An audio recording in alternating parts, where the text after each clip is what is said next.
welcome to the next Lunch and Learn session today. Today we're going to be covering the principles of design. So it's with myself, Jo Levens. I'm based here in the UK, and with Mo Yogi, who's our creative designer, freelance designer based in South Africa. Mo, do you just want to quickly say hello? Just want to check that you're there. Hi, everybody.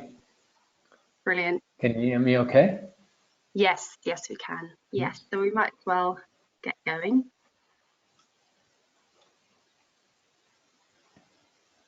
So yeah, like I said, this session is as interactive as you would like it to be. So please post some questions during the session, and we'll endeavour to get those questions answered. So basically what we're going to cover is explore the 6 principles of design that are at the foundation of every design project. So whether this is you working on a brochure or for a photography piece or sketching a new logo for a client, that these principles apply, and most importantly actually how CorelDRAW Graphics Suite and the new CorelDRAW Graphics Suite 2019 that we launched recently this year in March can really help you achieve these principles in every project that you work on, and so you can create the best creative design possible. So we're going to run through each of the principles and most importantly give you some practical examples of how you can apply these principles and get the best out of your designs. So those 6 principles are sort of covered here. So we're going to cover off unity and unity and harmony go together, and really in a piece how you can create that through anything, through color, through pattern, through the distance of the elements within that design. We'll also focus on balance and how you achieve balance with a symmetrical or even an asymmetrical design, that you apply some basic rules there to ensure that there's a nice balance that's being achieved to that visual piece. We're going to cover off scale and proportion, so making sure that when you're considering your design that you look at the scale and choose the right scale and ratio to ensure that there's a proportion through the piece. We're going to cover off rhythm, so whether you can do that through using like a reoccurring image, or create rhythm through size or color, or a graphical element being a focal point, that there's a sort of a rhythm within your design. And lastly, we'll cover off the 2 last things, contrast and using sort of emphasis for different elements, different shades to showcase the contrast within a visual piece, or look at other ways to create emphasis within your designs, and using CorelDRAW to be able to do this. So the first principle that we're going to flick into and show you practical examples is unity. So underbedding that unity is, as I've mentioned, sort of how you can create unity in a piece using the principles of proximity, of sort of distance between elements within a design, with the sort of similarity within those elements, the repetition of those elements. And to create a lovely repetition and harmony. And here is an image that Mo has put together and has designed, and he's really going to quickly show you now how to enhance that unity that actually you're already seeing between some of those visual elements, like the vegetables there that feature a rhythm and a sort of a similarity. So Mo, over to you. Thanks, Jo. So guys, basically what we're hoping to achieve with this is share with you possibilities around creating compelling design. And I think a lot of us, we sit there and we create content, having to chase deadlines all the time. And of course, the idea here is that, perhaps there is a templated way of creating consistent, high quality design. And the answer is yes. And I think that's what Jo alluded to a little earlier. So without further ado, let's see how we can explore unity within the context of a CorelDRAW design experience. So we're going to head over to the connect content Docker. It always trips me up. I think we need to rename that Docker, but the connect connect contents Docker is where we're going to head over to.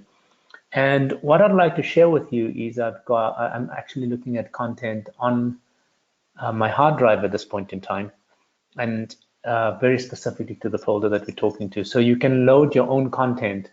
And what's pretty cool about this is we're seeing everything visually as we're working through. So to Joe's point, we're going to start with this Nature's Best piece. So let's go ahead and open it.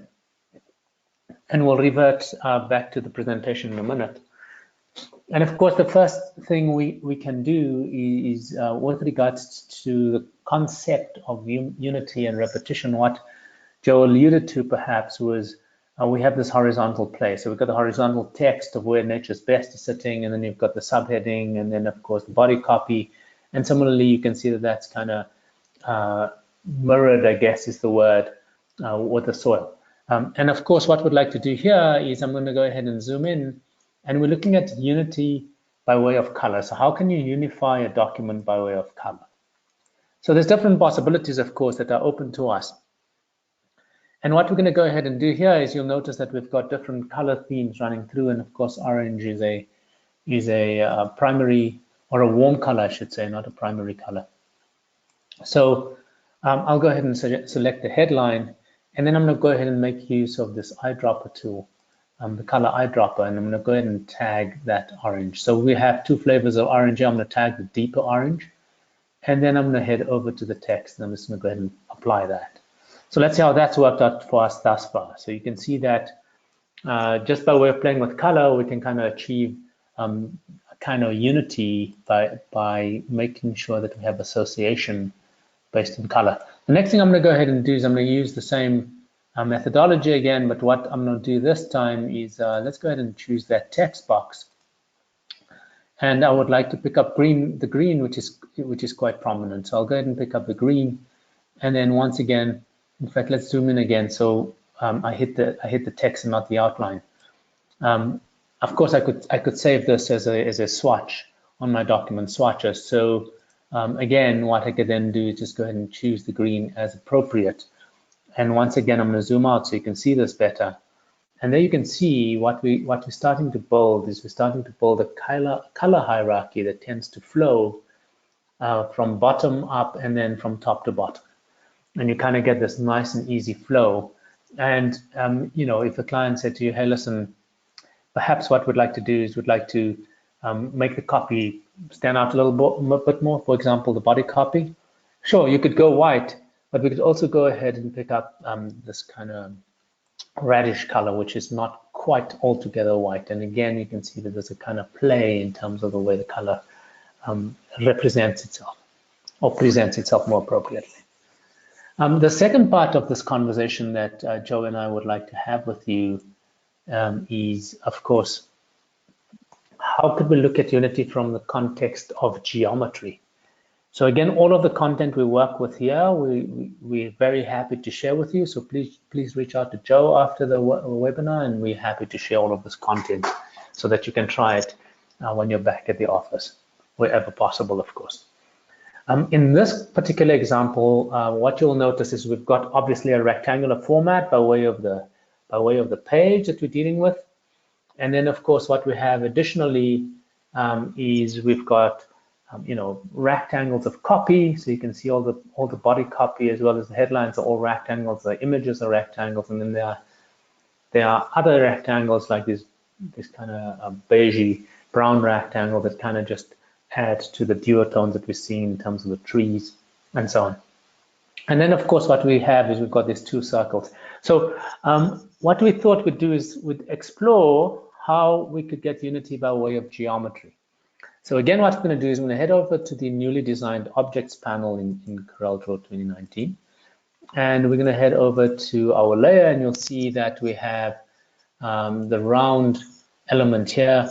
We're going to go ahead and disable that for a moment in terms of view, and we're going to enable the square. So we're going to change that from a circle to a square, or a rectangle more appropriately, just to see what the response is in terms of the visual play. And we'll do the same with this kind of semi-opaque circle that, or partial circles that we've got running through. So once again, I'll head over to the rectangular curve. Before I make that visible, let's hide the circular element and we'll bring in the rectangle. So you can see again, we're using geometry to then kind of determine a play in terms of how things come together. Now, what must be said is that we're not proposing that you kind of do this, because the next page is a classic example of how content comes together using different geometric shapes. So for example, again, we've got a whole play of rectangles, that teal blue box down the left-hand side, and all the other components that you're seeing here, but a very beautiful play in terms of the navigation in this document. So we're working with circles in terms of the chapter numbers, as well as the page headers and page folios. You can see are of a circular nature, and then of course this just emphasizes that circle. So again, what we would suggest is to consider playing with these elements, but being aware of them in terms of unifying your design is going to make for a lot more happier design. And I find that I use Unity by way of color a hell of a lot in my work, and it works really well. Okay, so back to you then, Joe. Thank you, Mo. And remember, please, we want to try and make it as interactive as possible. So please post your questions as we're going through each design principle.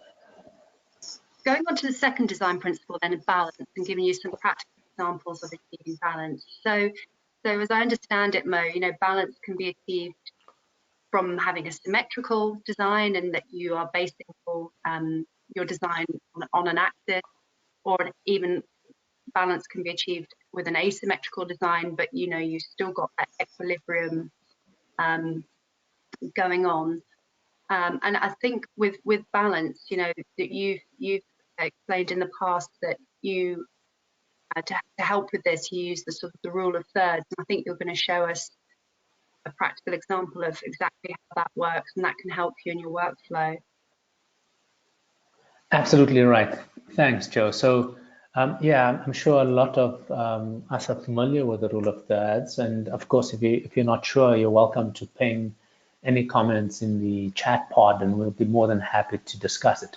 So as Joe was suggesting, if you were to just take our presentation here, this would be an asymmetrical balance. So your eye is drawn firstly to this very large circular logo with OTA market in it. And then secondarily, your eye is then drawn to balance, and then your tertiary element would be the Corel logo, and then of course at level 4 would be the copyright information. So you've got this hierarchy, and we basically take folks through a journey of storytelling when we do design, and that's perhaps something that's very well worth noting. So let's go ahead and look at how we can explore that, especially in terms of what Joe was referring to when we were talking about this concept of rule of thirds. And in this case, we're going to basically look at some business card designs for this particular client. Again, we're going to go ahead and open this. So when expressing rule of thirds, the way the tools that I use in CorelDRAW that I find extremely handy is graph paper. So if you have a look up at the top here, you'll see that my graph paper is broken out into 3x3 grids. I'm going to go ahead and create a grid set, and you'll end up with 9 rectangles as you're seeing currently. What we would then do, you guys, is we would head, I'm just needing to fight with GoToWebinar's iconography on my CorelDRAW screen as well. So I'm moving that up and down. So what we would need to do here is we'll head over to the objects panel or inspector if you're on Macintosh. As you know, Corel now fully plays on Mac as well. And there's our grid of 9 objects. I'm simply going to go ahead and drag this down to the master page. And that's going to make this grid available through to all of my pages down at the bottom.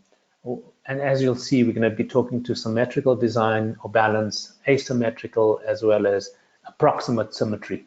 So with that done, what we'll then go ahead and do, since it's topmost in our layer hierarchy, we're just going to lock that off so we don't inadvertently move it.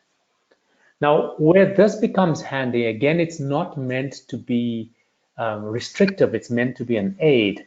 And where this becomes extremely handy is in the context of aligning objects. So if you take the logo now, once it's sitting perfectly okay, just this little nudge so that it kisses the bottom of that power zone makes it even more compelling. okay?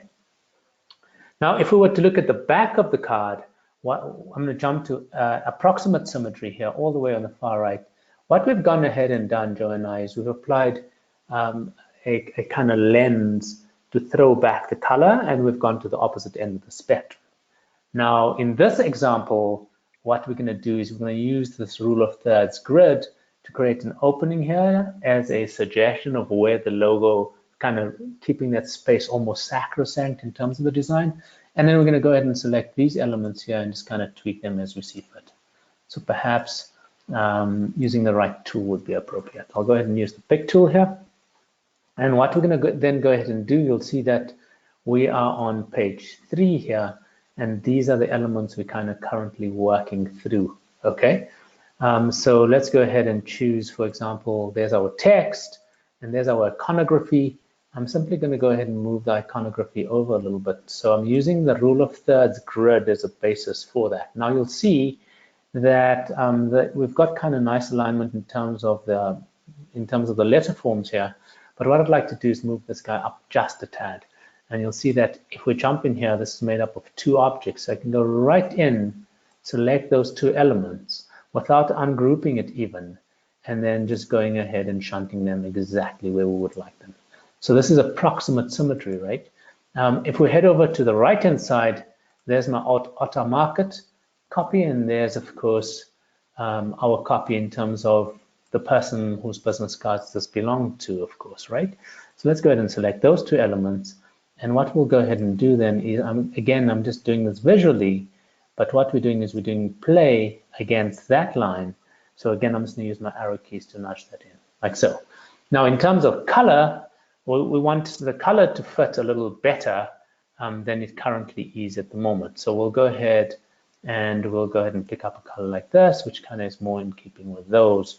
Of course, you can see we've got the muted oxblood on our document color palette as well.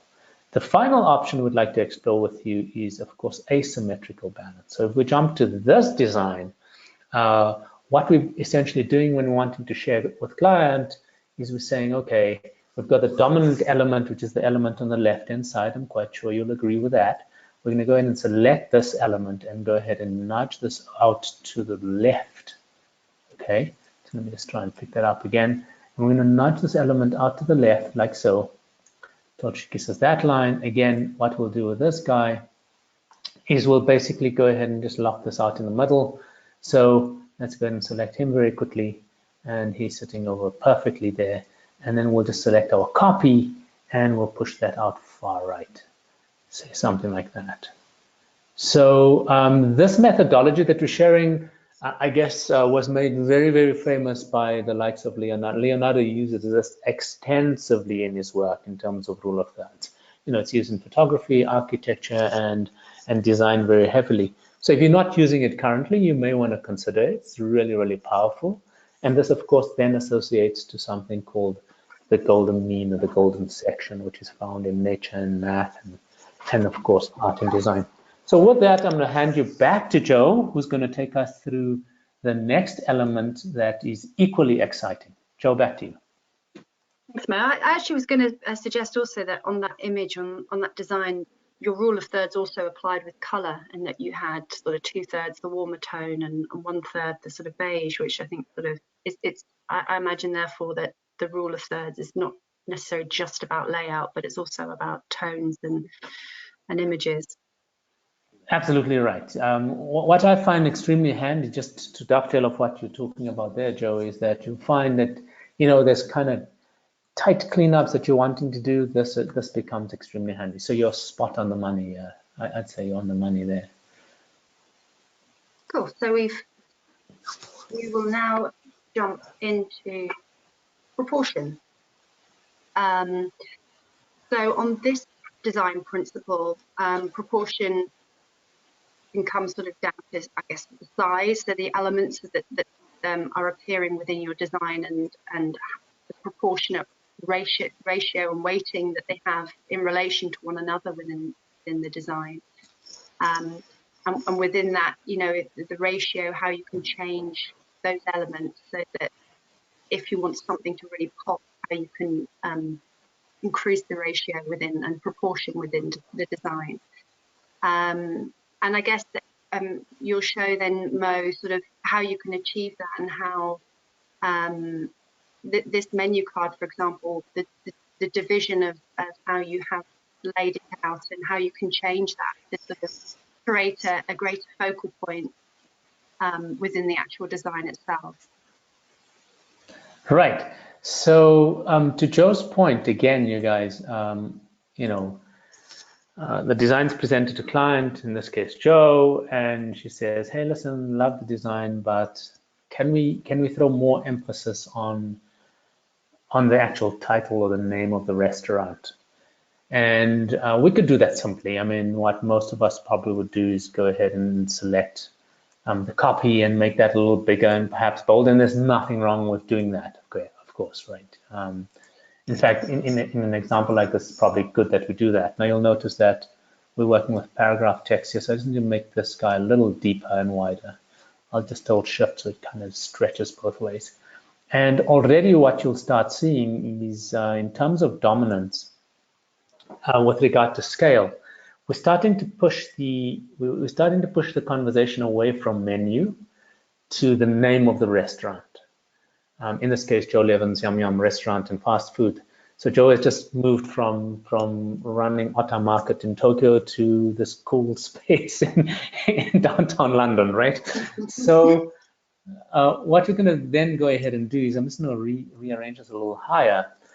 How could we lay more emphasis on this? So what you'll notice, to what Joe was talking about earlier in terms of the rule of thirds and the weighting, you can see that in your mind's eye, you can break this up into roughly 3 sections, if you will, 3 trimesters, I guess. And what I'm going to go ahead and do here is I'm going to copy this element, and I'm going to go ahead and just paste it down. So there's my first object. And it's a fairly strong element, again, warm color. More or less stretch it out to what we want. But before I do that, I just want to push it back so you can see this better. So again, we're going to right click. You'll notice with Corel that all of your functionality is very much up front and center. So we're going to go ahead and choose this. I'm going to choose behind. It's going to ask us what we'd like to place it behind, in this case, the text. And of course, we can then continue working with it. So we're going to just pull this down a little further. And you'll see now that we're starting to push the conversation, visually at least, towards the name of the restaurant, okay? And of course, what we'd like to do beyond that is to adjust the leading of our copy, right? So again, something that you can do very, very easily by simply going ahead and choosing the shape tool. And what we'll do here is we'll just pull this dude up a little bit here. And you can see we've got a tighter alignment in terms of heading, in terms of leading, not heading. Leading on the heading, that would be right, yes. The second component we'd like to look at in terms of this is we're wanting to draw more emphasis on the social elements down the bottom of this list. So again, I'm going to head over to objects here and just share with you that that's currently sitting on layer 2. So what we'll do again is we'll go ahead and select this object, which is already copied by way of the first copy. So we'll just do a paste, right? And we'll go ahead and move that down. And I'm going to make that a little narrower. So say something like that. Again, for starters, let's just take it to the edge, which is not what we want as a final result. So you'll see this curve is sitting right at the top of our layer stack. And I'm going to go ahead and move it under our social elements, okay?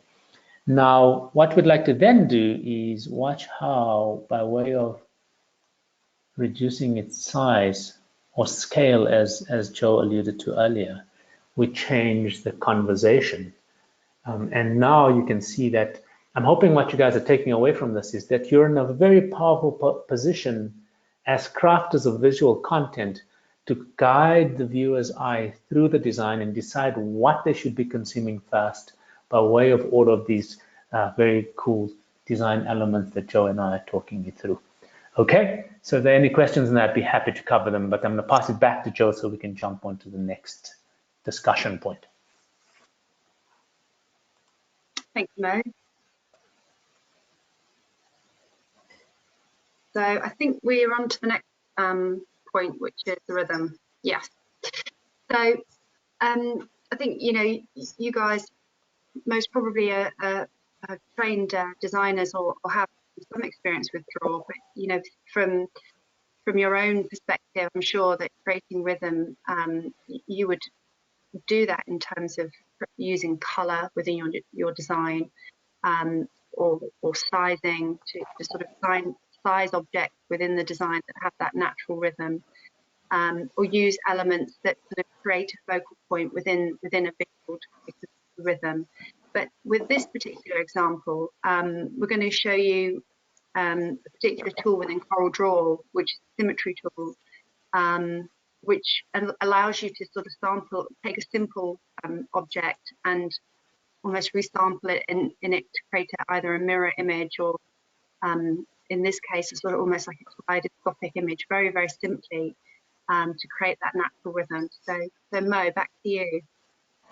Thank you, Joe. So just to dovetail off, if you don't mind, of what you were just talking about there, Joe, I think what you guys take away from the conversation here is that, you know, the Symmetry tool allows for, you know, different levels of symmetry. We have, for example, in a previous iteration of Lunch and Learn, which you can find on our YouTube channel, we spoke to bilateral symmetry. So, you know, a human face, you know, or you know, coffee pot, or you know, something that would kind of have a motor vehicle. Those kind of things would be bilateral. Here we're looking at a rotational or a radial symmetry. So you've got this hexagonal kind of outplay in terms of the symmetry, and we might not even stick with hexagonal, because in our experimentation, Joe and I, we found that, you know, what's pretty cool is to actually have an odd number when using the Symmetry tool in Corel. So let me do less prattling and let's do more designing, shall we? So we're going to start, you know, with a blank page, you know, the ultimate nightmare for every designer. And what we're going to talk to is the Symmetry tool. And we're going to look at it, as Joe suggested, in the context of a radial symmetry in this case. So we've taken aspects of our floral design over here that we would like to now build out into a symmetry that makes sense and looks good. So what we're going to do is we're going to head over to Object with our element selected, head over to Symmetry, and then choose Create New Symmetry. And what you'll see is Corel is dropping the symmetry down for us. Excuse me. Now you'll notice that it's slightly off kilter. I'm going to go ahead and choose 2 iterations of the symmetry, and the reason for that is then it gives us a horizontal and a vertical kind of guideline for us to work with. So let's go ahead and zoom in pretty tight. Okay, this is a rather large zoom. So we're sitting at about 3000%, right? It's a really big zoom. And Corel just crunches through the numbers, right? So we're going to go ahead and choose this guy here first, and we're going to just go ahead and drag it till it kisses the node. And I usually don't get it as spot on as that first time, but there we go. Spot on the mark, and then we'll do the same with this dude. So now we've got this kind of overlap. This guy's slightly out, so we'll just nudge this to the left. Perfect. So we've got a perfect symmetry going here. Let's look at the entire document once again. So I'll go F4 on our keyboard, which is of course View menu and you know, zoom to fit. Command 0 for Mac users, if there are any Mac users of Corel on the call. And then we're going to go ahead and click on the second from last button on the far right hand side, show full preview.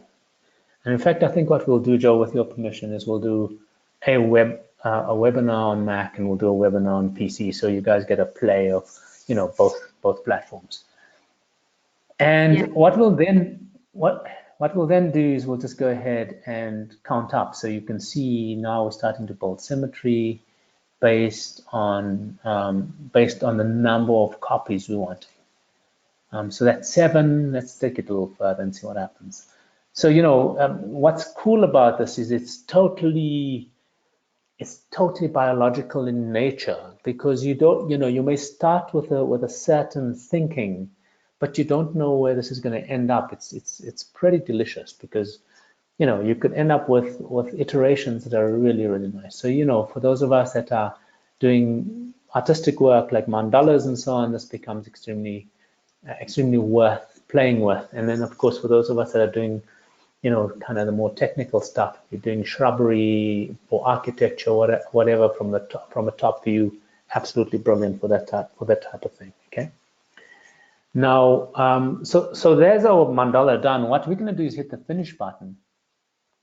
It looks a little stark at this point in time. So what we'll do is we'll head over to the objects panel, or Docker in the case of Windows, and Inspector in the case of Mac.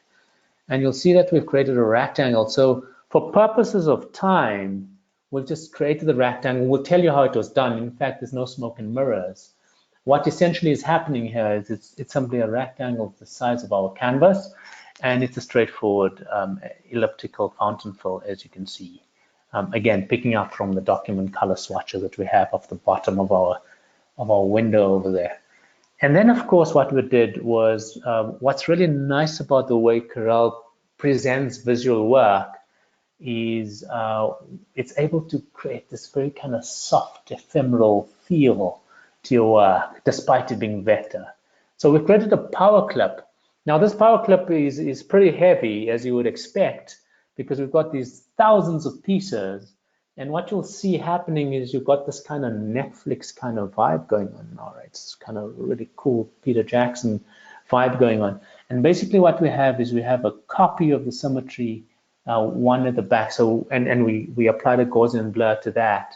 In fact, let me jump into the power clip if time allows. It does.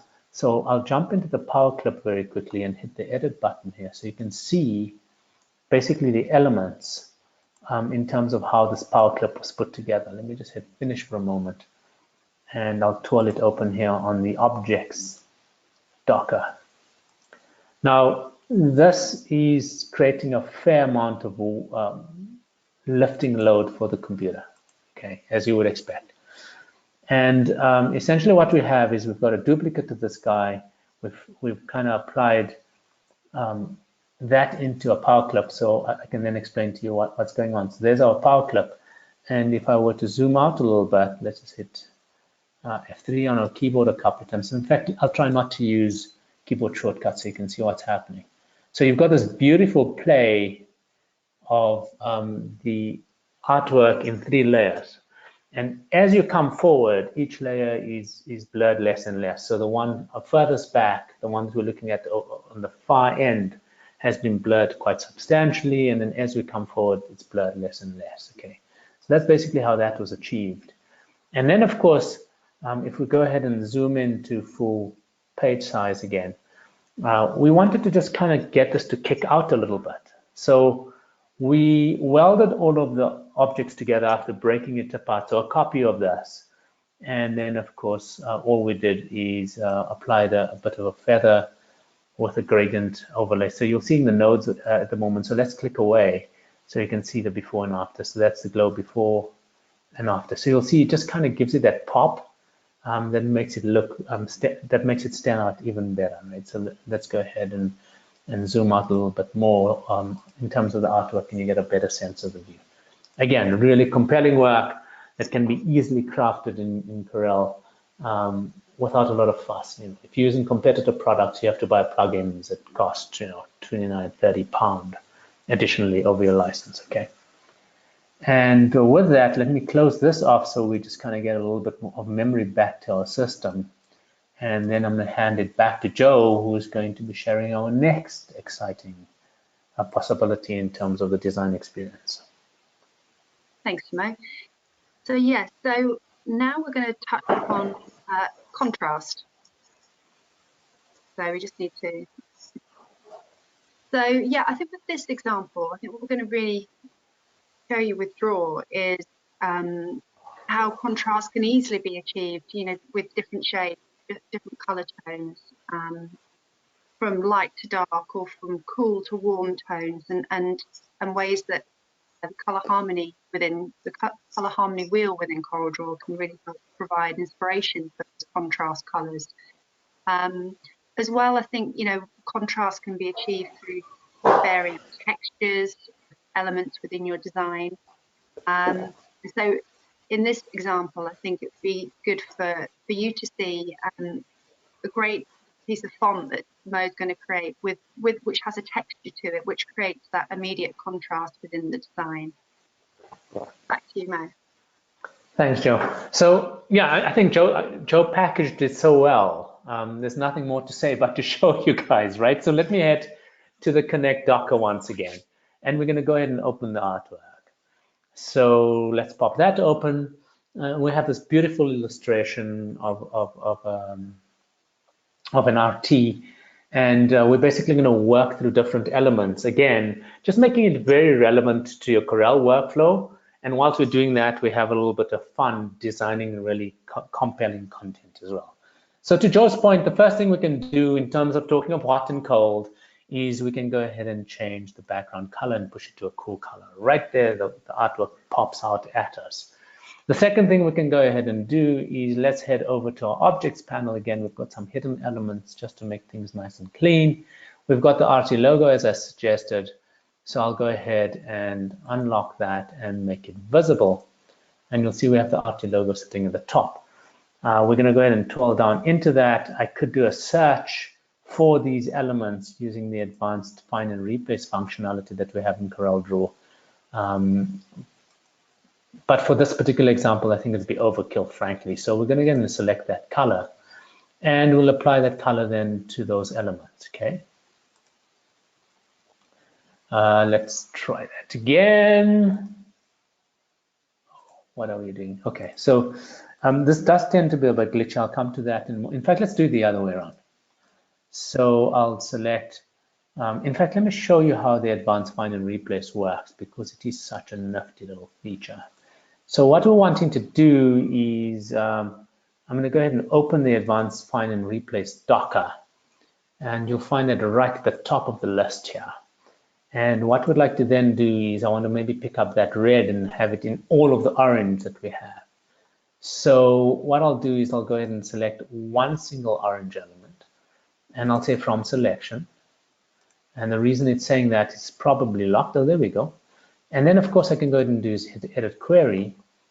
And you'll see that this is where we're able to choose all of the components for that particular object. Okay, so that's basically how that happens. Now what we can go ahead and do is pick up our color picker, choose the color we want, and we can then decide where we want to apply it. So we can do this on an element by element basis, or if we wanted, we could just do it overall. So let's look at the overall functionality. So that's typically how we would work, right? So what I'll go ahead and do here is I'll go ahead and select one of these elements here, and you can see I'll just drag it out so you can see that that's that element there. Sorry, didn't mean to do that. Had the wrong tool selected, apologies. Let's go ahead and do this again. So you can see that this is a grouped object, right? So what we're going to go ahead and do is we're going to go ahead and select an element. I don't want to ungroup it necessarily, you guys. So sometimes you don't want to do that, right? So we're going to dive straight into the artwork, but we do want to pick up all of the oranges in this artwork. And there you can see I've got a curve that's orange. Good enough. I can choose that, or if you're not comfortable with that, just maybe want to choose something a little bit more substantial. We'll go to you know, any orange element. Okay, so we've got that. Let's go back to our advanced find and replace. Remember the first time it said, not quite sure what you want. So now we have an object and we say from selection.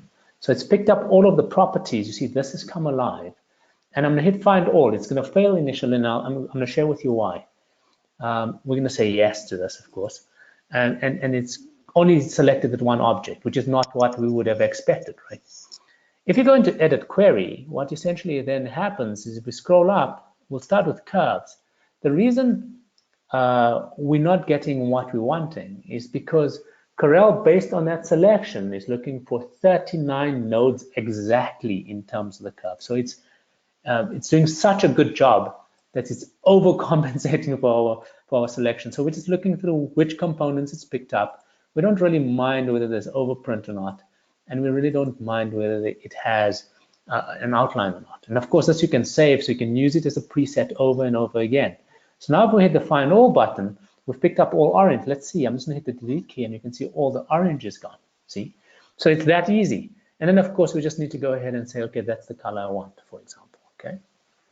I prefer the orange, so I'm gonna undo that for a moment. But that's basically how the find and replace functionality works. The second component that Joe alluded to was basically in terms of contrast, we're going to go ahead and bring in a Dodger logo. Now, we brought in a fairly low resolution logo, which we're going to pop open in the objects panel once again. So let me get the objects panel open. I'm just going to scroll to the top and I'm going to twirl down a couple of these elements, just close them out. And we'll do the same for the bitmap, right? So there's our bitmap element, which currently is hidden. So let's unlock it and let's make it visible. So there's a bitmap that we're going to go ahead and quickly trace. I'll just zoom into that so you can see it better. So there's our charger logo that we'd like to use. I'll go ahead and select that. Hit trace bitmap. We're going to go outline trace and I'm going to choose logo. We could choose a detailed logo, of course, but for purposes of time, logo is good enough, right? And of course, let's maximize this window so you get a full sense of what's going on. And then, of course, what you'll see is that the bolds of the A, the G, and the E are not coming through. So what we're going to do is just tweak there's our A and G sorted, not yet the E. So we'll just kind of tweak our detail slider so we get exactly what we want. 100%. So that was quick and easy. We'll hit the OK button on that. We don't need the bitmap anymore, so we'll delete that. And you can see there's our element. Now remember that this is meant to be a background element, so we're going to go ahead and stretch it out. I'm just going to go full page view again. And what we're going to then do is push it behind the car, okay? Say something like that. So it's going to sit over there. Doesn't look very compelling yet. And what we'll then do is I'm just going to go ahead and, in fact, let me do this. Sorry, give me a moment. Let's get rid of those. I was undo happy there. Let's get rid of those. Good. While Mo is doing that, just to remind you, if there's anything you want to ask based on what you've just seen, please just post it now and we can revisit any of the particular principles or designs that Mo showcased. So just drop your question into the pod. Yes, absolutely. Good point there, Joe. Please do that, you guys. So we know that you guys are getting value, right? Okay, so there's our element. What we're going to then do with this element is we're going to basically go ahead and move it all the way to the bottom, right, of our layer stack. So let me go ahead and select the pick tool. There's my element selected. It's a group of 2 objects, as you can see. I'm just going to right click, go to order. Of course, there's multiple ways. You can use keyboard shortcuts, whatever. And we're going to just say to back of layer. Now this has gone all the way to the back below the rectangle. So we'll go ahead and just move that up one. And there it is. So, that you can do, that you know how to do. So there's nothing fancy about that. But what we wanted to explore with you guys is in the context of contrast. If we were to go ahead and choose a color that's not too dissimilar from the background color. So in fact, let's go ahead and choose the same color or a similar color. And what we'll then like to do is we'd like to play with texture in terms of contrast. So again, typically what you would go out and do in an image editing tool, we can do directly inside of Corel. What do we mean by that? If we head over to properties and we go over to the transparency tab within properties, most of us tend to use transparency in terms of blending modes and of course the opacity, which is perfectly cool. But there is options to the far right that are pretty cool as well. And that, for example, is a vector pattern. That, for example, is a bitmap pattern. And what you're starting to see now is we're getting degraded or distressed type, okay? And what's pretty fun is if you then go ahead and pick up your interactive transparency tool, we can go ahead and create this very cool look that you're seeing on screen here. And you can see we've got this play of color and tonality inside of our artwork, and I'm trying to get it into the car, and that's looking pretty cool. And then finally, as I said to you, what you're able to do is you're able to apply live effects. So we're going to do a quick live effect here. We're going to do a blur, and we are going to do a motion blur. So motion blur will give us a greater sense of play, and that's a little too strong, so we'll just pull that back a little bit. Some of these settings are sticky, and there we have it, right? So you can see we've got a great play. Now, the final thing we'd like to share with you, of course, is Joe alluded to the fact that you can go ahead and tweak colors by way of this very cool color styles docker that we have. So let me pop that open. There's our color styles docker. I'm going to go ahead and select everything, and we're going to simply go ahead and let me pick up the right tool, of course. select everything and go ahead and drag that in as a color group. And we're going to take this down to one group. I find that that's most controllable. So you have great degrees of tight control by using that functionality. And then once again, we can go ahead and click on that. And now you'll see you've got a color wheel that's coming live at the bottom. For us to tweak color and play with contrast, that looks really nice, I have to admit, Joe. That looks even better. That's kind of taking me back to kind of my time in Cuba, right? Really awesome. So yeah, so you've got this real world play in terms of the Corel experience. It's a lot of fun. And then of course we've got all of these other beautiful options like complementary colors, so you can see the green just popped out a whole lot more than it did previously because it's gone to the opposite end of the spectrum. We've got triads and tetrads, tetrad being 4 colors, triad being 3 colors, and then you can, if you're wanting to just mute all of the colors, you can go analogous. And that looks pretty wicked too. I'm just gonna wait for it to pop on the other side so you get a sense of what's going on. All right, so that was a lot of fun. I hope you enjoyed it as much as we did. I'm going to hand it back to Joe, and we are on to the last one, I believe, Joe. We are, yeah. Thanks, Mo. So the last design principle we want to focus on is about dominance and or emphasis. So within this design here on the right, you can see we're going to quickly showcase to you how you can use a color to really sort of, or a visual to provide emphasis or an accent to a design. Of course, that color, tonal differences, or injecting a real sort of strong color in your visuals will give you that pop and create that emphasis. Or changing the size or scale of a particular element so that the eye is drawn to a particular visual piece of the design that you want the user to see. So I think with that, Mo, you're just going to quickly run through some of those emphasis principles. Absolutely. So as Joe packaged for you guys, I'm just closing out some files that we don't need to have open. I'll head back to the Connect Docker once again, and we're going to be working with this sail file. So let's go ahead and open it. And yeah, it's a pretty strong design, nice use of strong color, etc., etc. And you can see again, you know, the scale and the proportion of the word sail draws the viewer attention directly to that. And to Joe's point, you know, a picture is worth 1,000 words. So the Connect Content Docker is not just a kind of shortcut in terms of visual access to your artwork. Excuse me, of course, here what you can go ahead and do is you can access all of the content that ships with Corel absolutely free. So all of your clip art libraries are available to you via the Connect Content Docker.